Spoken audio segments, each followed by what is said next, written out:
Whew! It has been quite an emotional election, hasn't it? I don't know what time you're watching this video, but it's about 4 o'clock Central right now here in Wisconsin. And at least for me, the last 24 hours have been a crazy emotional roller coaster. And I'm not even that much of a political person. My wife and I went to vote last night. I stayed up late and watched some of The Office and checked the polls. I woke up this morning hoping for a result. I've checked in on my phone all day, and like so many of you, I've been holding my breath to see exactly what direction the Oval Office and the Senate and our country are going to go. And if for any reason that's left you unsettled or anxious or nervous or overly worried, I want to share with you 2 things. I want to share with you the Bible passage I woke up with this morning, and I want to share with you the last words that Alexander Hamilton ever spoke to his wife. You know, God has this crazy timing. I've been reading through some of the Psalms in the morning when I wake up. And so I just happened to be in Psalm 131 as I woke up on this American election day. And here's what the Psalm said.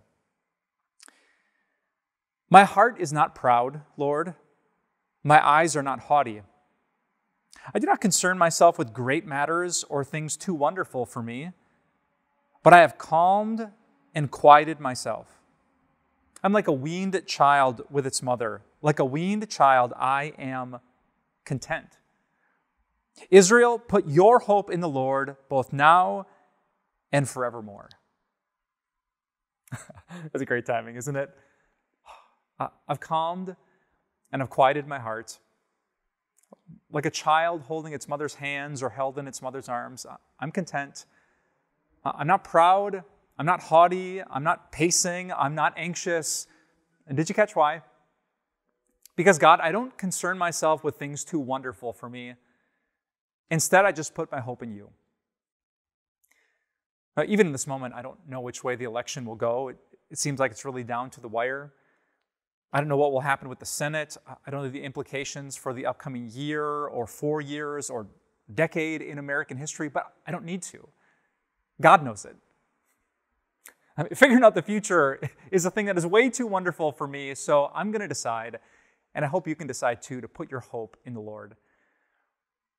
Because if you're a follower of Jesus Christ like I am, if you look to Jesus for your salvation and your hope, your forgiveness, your grace, your identity, then you know that the God who is running this world is for you, and He's with you, and He has promised to be right here and never leave you or forsake you. And so I want you to remember in the midst of this election and every election to follow, you're a Christian. And that means you're going to be okay. You can be content and put your full hope in the Lord. And that's exactly what Alexander Hamilton told his wife. Have you heard the story of Alexander Hamilton yet? One of the American founding fathers, the guy in the $10 bill, Lin-Manuel Miranda, the musical Disney Plus. Have you seen it? If not, welcome up from under the rock. This is American culture. Did you know right before Alexander Hamilton went to his duel where he would eventually die by the pistol of Aaron Burr, he wrote his wife Eliza a letter. And he told her that because of his Christian convictions, he couldn't shoot Aaron Burr, and he wasn't sure if Burr would shoot back.